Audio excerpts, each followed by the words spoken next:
So I've been stuck in a creative drought lately, where I don't really have a topic for a video. I love lots of things and I switch up a lot, but currently I have reignited my love for cars.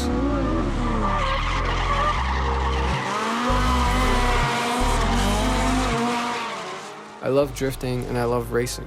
And I've been an F1 fan for a couple years now. Go check out. And I've been to an F1 race, which was a really amazing experience. Now, the thing that got me back into cars, like drifting and street racing, is a little anime called Initial D.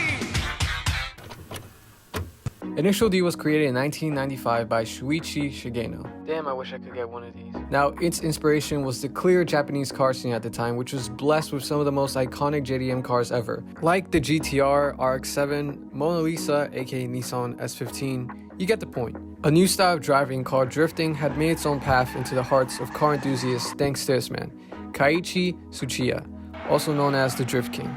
He was a Japanese race car driver that made drifting so popular in Japan, and he actually drives the Toyota A86, which is the car of the main protagonist, Takumi Fujiwara. You could see the inspiration and influence he had on Initial D. But the creator of drifting, Kunimitsu Takahashi, also gets a cool shout out in Initial D, with his last name being the last name of Ryosuke and Keisuke Takahashi. They are some of the antagonists in the story. Pretty cool. Now that we have cleared the inspirations of Initial D, let's talk about it. Now, very quickly, I'm only going to talk about the first couple of episodes. Initial D is a classic underdog story we all love to hear. It takes place around the 90s in the city of Gunma. Surrounding the city is the toge of Mount Akina, and every night, 18-year-old Takumi Fujiwara delivers tofu to the hotel at the top of the mountain. This constant routine that he's been doing has allowed him to develop an unbelievable skill to drive his A86 and, more importantly, drift. Now, Takumi is just a kid in high school, and as a matter of fact, he isn't interested in cars or racing. Crazy, am I right? I'm dying! He was pretty much forced into being the delivery driver of the family business since he was like 15, thanks to his dad Bunta.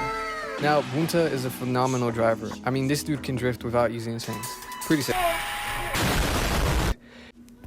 He helped Takumi become the driver he is by filling a cup of water and putting it in the cup holder, telling Takumi to drive without spilling the thing. After a while, Takumi got the hang of it and learned how to perfectly shift the way of the car while driving. He had mastered its handling. Takumi was always eager to get home quickly too, which only made him drive insanely fast around those twisty mountain roads. He would let the rear end skid, aka drift, just to entertain himself. That's why he's the GOAT! The GOAT! Yeah, like that one ended up in a disaster. He also claims to have never crashed, which is pretty suspicious.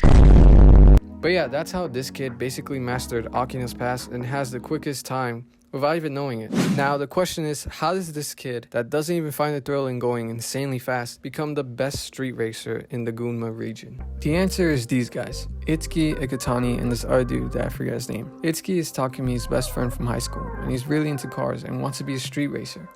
He's always trying to get Takumi to come with him to the top of Mount Akina to see the Akina Speedstars. There are a local team of street racers that represent the best talent of the region. The leader and #1 driver of the Speedstars is Ikutani, and he works in the gas station that Itsuki and Takumi work at.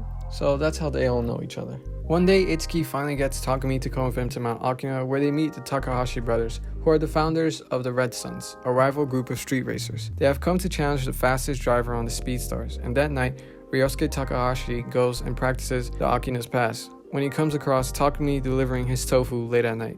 They both battle right then and there, and Takumi wins. After a while, he destroys him again and then goes on an insane streak of beating racers that have better cars. He even beats one guy in a very unfair battle where your hand is taped to the steering wheel, and the jerk behind him rear ends him, making Takumi's car do a 360 spin, which by some miracle he saves. But the dude later on gets instant karma and he crashes. Now, the last guy Takumi battles in the first stage is with big bro, top cheat, alpha male, Ryosuke Takahashi. Racing to him is everything, and he's been watching Takumi like a creepy stalker trying to figure out the perfect plan to beat him. Finally, at the end, they race in a crazy and tight battle. Takumi gets the lead at the start of the race, which turns out to give Ryosuke an advantage because now he can copy all of Takumi's moves. Leading the race just puts more pressure on the driver, making each turn more and more intense. Finally, Takumi goes way too fast into a corner, allowing Ryosuke to pass him down the inside. And then they both crash. Psych! Imagine though, but what happens is Takumi, with his insane knowledge of the course, catches up to Ryosuke until they go into the last corner of the race side by side. There, Takumi and Ryosuke drift right next to each other, but Ryosuke's tires are starting to give and he skids to the outside lane, allowing Takumi to easily cross into the inside. He gets the lead and it's game over. He wins and makes Ryosuke history. Truly the underdog story. I don't feel like I'm lost when I'm with you. As long as I'm with you, I got it. Bro, he lost in a freaking FC. That's like insane. And like the disrespect is crazy. Initial D makes everyone feel a little enthusiastic about cars. Hell, I got back into cars so much I wanted to learn about my family car and see if I could turn it into a racing machine. It only pushes about 158 ponies. The point is, I also think that Initial D makes everyone feel like a street racer themselves.